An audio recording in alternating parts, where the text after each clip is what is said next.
আর এদিকে ক্যাম্পাস,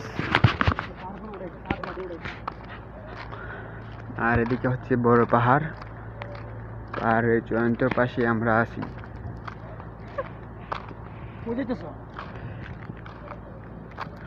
আর এদিকে আমাদের ক্যাম্পাস পাশে। আমরা এখন যাচ্ছি পাহাড়ের ভিতরে।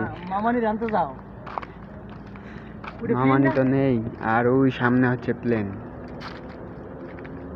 অল্প কিছু দেখা যায়। যাই হোক, আর এদিকে হচ্ছে বলদিয়ার কাছড়া, ডাস্টবিন, অনেক কিছুই আছে, গাড়ির সাইলেন্সার, ওয়াশিং মেশিন, অনেক কিছুই। আর এদিকে খালি ইমারতের পাথর। আর আমরা হাঁটতে হাঁটতে যাচ্ছি পাহাড়ে। ওই যে সামনে পাহাড়, এদিক দিয়ে পাহাড়।